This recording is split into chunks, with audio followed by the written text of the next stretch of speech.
राधे राधे सभी दर्शकों का बहुत स्वागत है। आज जो मेरा चर्चा का विषय है वो ज्योतिष को लेकर ही है कि ज्योतिषी शास्त्र में आज के समय में बहुत सारी विधाएं आ गई हैं। टैरो कार्ड रीडिंग, पराश्री ज्योतिष, भृगुनंदी ज्योतिष, भृगुनंदी नाड़ी वाला। क्या कारण है कि हम ज्योतिष की तरफ बढ़ना चाह रहे हैं और उसका पर्पस क्या है?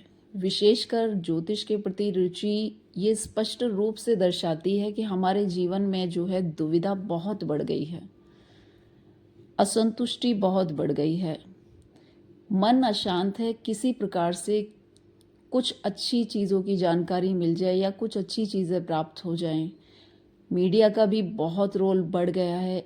एआई, आर्टिफिशियल इंटेलिजेंसी, यानी ये चीज़ें और ज़्यादा बढ़ती ही जा रही हैं। फॉलोवर्स, लाइक, इन सारी चीज़ों का जो एक टोटल है वो मन में काफ़ी सारी चीज़ों को भ्रम में फैला देता है, जिससे जो है हमारी शांति भंग होती है।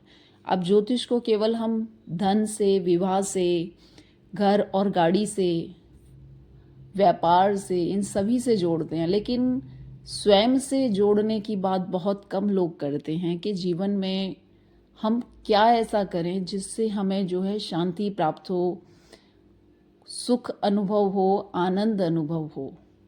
जीवन में अगर ये चीज़ आती है तो आप किसी भी कार्य में आराम से कंफर्टली गो कर सकते हैं। यानी जो एक वर्ड होता है go with the flow, go with the flow के भी दो दो अर्थ हैं। लोग अपनी मानसिक स्तर कह लीजिए या चेतना कह लीजिए, उसके अनुसार ही इसका अर्थ लेते हैं। एक अर्थ ये है कि जैसा है उसे वैसा ही होने देते हैं, गो विद द फ्लो, जाने दीजिए, जैसा चल रहा है चलने दीजिए। दूसरा है गो विद द फ्लो, अगर बार बार कोई चुनौती आपके सामने आके खड़ी होती है या कोई विरोधी विचार भी हो सकता है, व्यक्ति भी हो सकता है, समस्या भी हो सकती है, वो बार बार आपके सामने आ रही है, इसका अर्थ यह है कि इस बार तो इसे सुलझा लिया जाए ताकि ये दोबारा रिपीट ना हो। लेकिन हमारा जो नेचर है, ज़्यादातर फेस करने से ज़्यादा उसको स्किप करना ज़्यादा पसंद करते हैं, उसमें पढ़ना नहीं चाहते।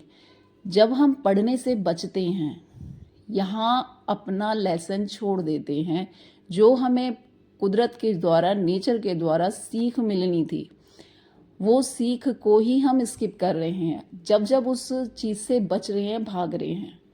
कुछ लोगों को आपने देखा होगा, मैक्सिमम, जिनके मुंह से मैक्सिमम टाइम ही सच नहीं निकलेगा।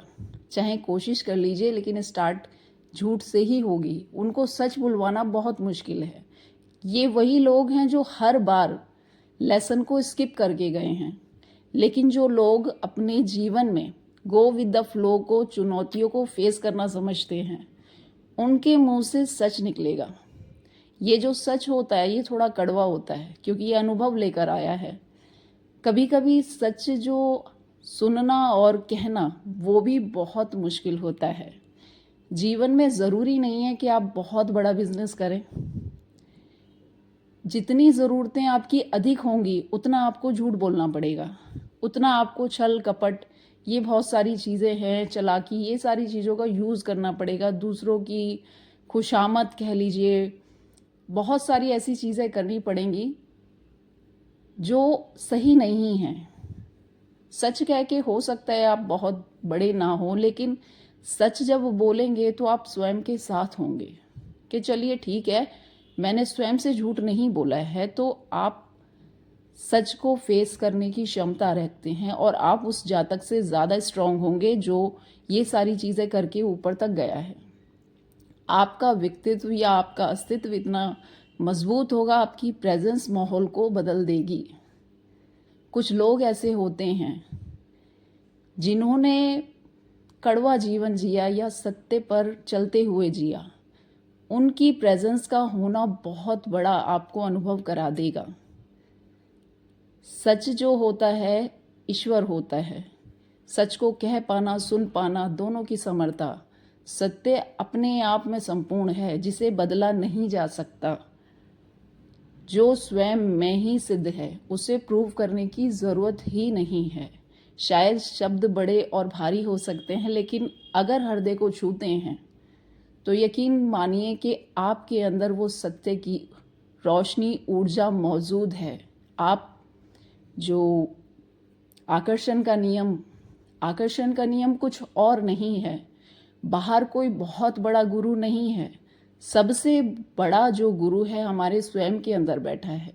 यदि वो सुन लेता है, समझ लेता है और उस रास्ते को पकड़ लेता है, go with the flow, the world is define your consciousness, कि आपकी चेतना इसे कैसे सुनती और समझती है।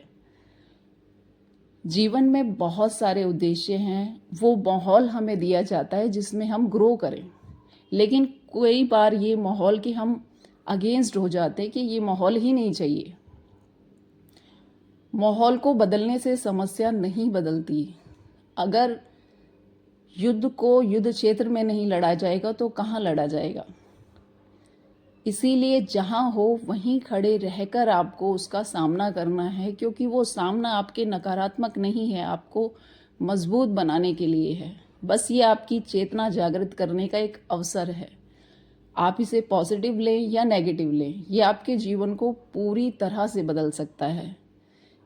जीवन जो है वो आपके स्वयं की श्वासों पर चलता है, दूसरों पर नहीं। आज हमने अपनी जो ज़्यादातर सुख या खुशी या आनंद जो है दूसरी चीज़ों से जोड़ा हुआ है। कहीं कोई वस्तु है तो कहीं कोई व्यक्ति है, लेकिन ना तो सुख का साधन वो वस्तु है, ना ही वो व्यक्ति है। जिस दिन हमको ये थोड़ी सी भी समझ आ जाती है तो हम जो हैं आसक्ति से मुक्त हो जाते हैं। विषय थोड़ा सा ज्योतिष से जुड़ा ज़रूर है, क्योंकि जब जब आप इस तरह के विषयों को अध्ययन करते हैं या ऐसी चीज़ों से आप रिलेट करते हैं तो आपका आध्यात्मिक जो स्तर है उसमें प्रभाव ज़रूर पड़ता है। क्योंकि ज्योतिष है, कभी कभी साधारण दिखने वाला व्यक्ति कितना विशेष हो सकता है, ये इसी चीज़ को बताने की कोशिश की है मैंने। अगर अच्छा लगा है तो कमेंट ज़रूर करें। धन्यवाद।